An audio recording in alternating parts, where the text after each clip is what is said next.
नमस्कार। वास्तु युवासा में आपका स्वागत है। मैं विजय सक्सेना। आज हम चर्चा करेंगे कि हमारे जीवन में वास्तु की क्या उपयोगिता है, क्या महत्ता है। सच कहूँ तो आज भी काफ़ी प्रतिशत ऐसे लोगों का है जो इस विद्या से वाकिफ़ ही नहीं है। आइए इसको इस तरह समझते हैं। जब हम भवन निर्माण करते हैं अपने रहने के लिए, तो हम पूरा प्रयास करते हैं उसको खूबसूरत बनाने में और काफ़ी मात्रा में धन भी खर्च करते हैं उसको खूबसूरत बनाने में और उसमें रहने भी लगते हैं।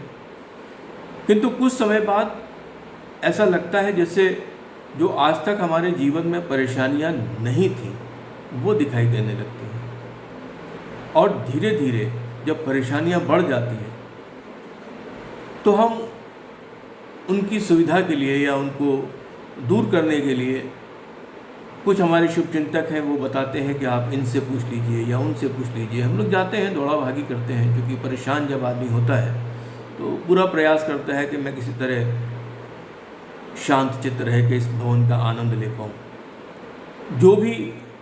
जो कोई उपाय बताता है हम करते हैं। कुछ समय के लिए मन शांत हो जाता है, लेकिन बाद में लगता है कि हम जहाँ से चले थे वापस वहीं खड़े हैं। आइए अब मैं आपको रिलेट करके बताता हूँ आपके भवन और आपके तन को, यानी शरीर को। हम सुंदर दिखने के लिए बहुत महंगे और अच्छे कपड़े पहन लेते हैं, तो हम बाहर से तो बहुत सुंदर लगने लगते हैं। लेकिन आपने कभी सोचा है कि अगर आपका स्वास्थ्य ठीक नहीं है तो वो प्रसन्नता, वो खुशी, वो जो कपड़े पहन के आप सोच रहे हैं कि आप बहुत सुंदर लगेंगे, वो चेहरे पे नहीं आ पाती, क्योंकि आप अंदर से स्वस्थ नहीं हैं। बिल्कुल यही स्थिति भवन की होती है कि वो बाहर से तो बड़ा सुंदर बन गया क्योंकि काफ़ी पैसा खर्च हुआ उस पर, लेकिन क्या उसका स्वास्थ्य यानी वो अंदर से वास्तु के हिसाब से ठीक है कि नहीं। मैं तो यही कहता हूँ और मानता हूँ कि जब प्रभु की कृपा होती है तो कोई शुभचिंतक आपसे कहता है कि किसी वास्तुशास्त्री को दिखा लीजिए, और तब आपका प्रश्न, आपका ही नहीं सबका यही एक प्रश्न होता है कि इतने समय से हम इस मकान में रह रहे थे, इतने सालों से इस मकान में हम रह रहे थे, तब तो कोई परेशानी नहीं आई, कोई वास्तु दोष नहीं आया। अब अचानक ये वास्तु दोष इसमें कैसे उत्पन्न हो गया? ये एक आम प्रश्न रहता है लोगों का। उनके लिए सीधा साधा जवाब है, क्योंकि मैं आज जो चर्चा कर रहा हूँ वो उपयोगिता के साथ साथ भवन और तन को आपस में रिलेट करके मैं आपको बताना चाहता हूँ कि क्या उपयोगिता है।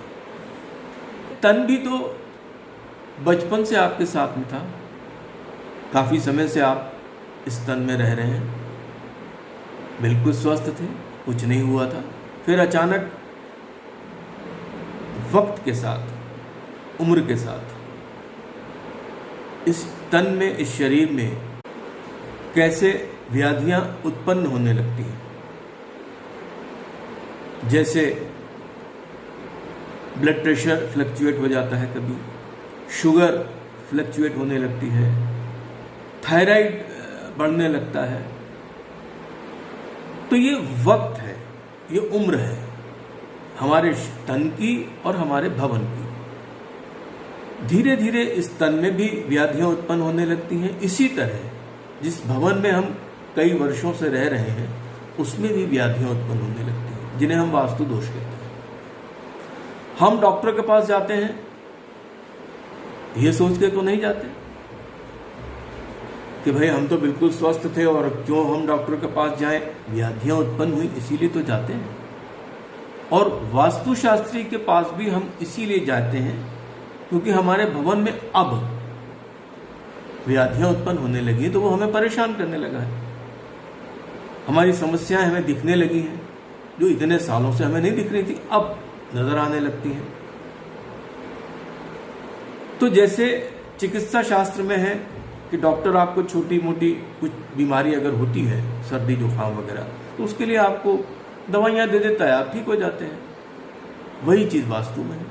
अगर कोई छोटा मोटा दोष है तो उसको छोटे मोटे उपायों से आराम से ठीक किया जा सकता है। अगर कोई बीमारी बड़ी है तन में तो कुछ इलाज लंबा चलता है, वही स्थिति भवन की।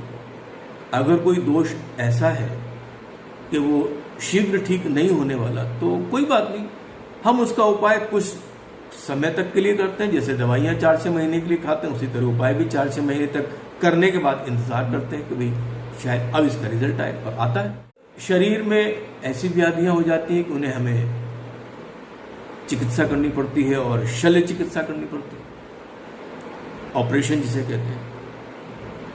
वही चीज वास्तु में भी है।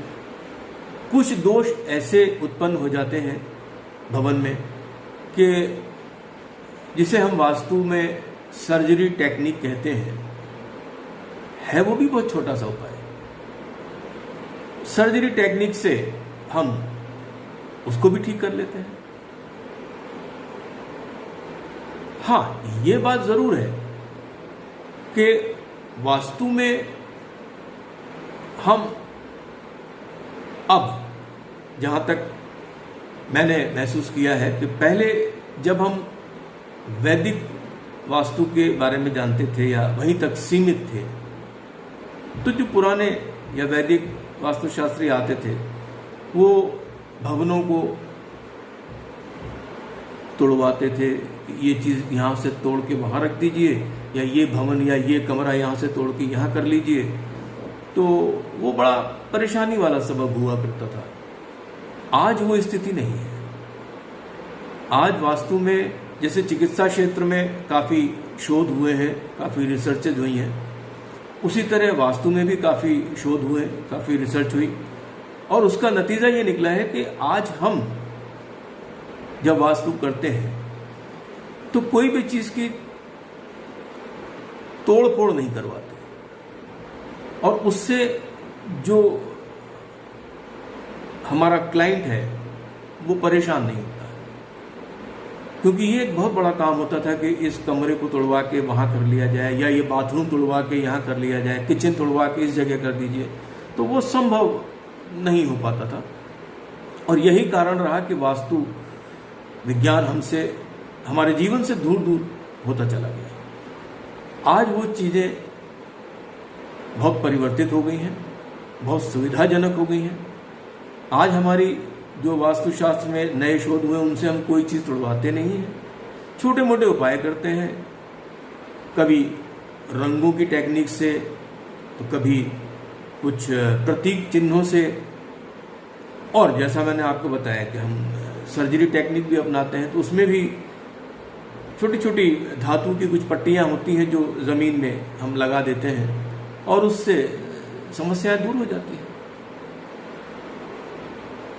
आज के लिए सिर्फ इतना ही।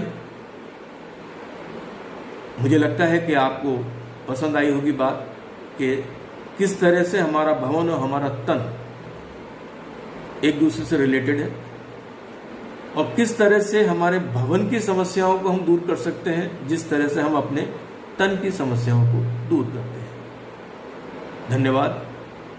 आगे फिर वास्तु के किसी और विषय पर चर्चा करेंगे। आज के लिए सिर्फ इतना ही। धन्यवाद। नमस्कार।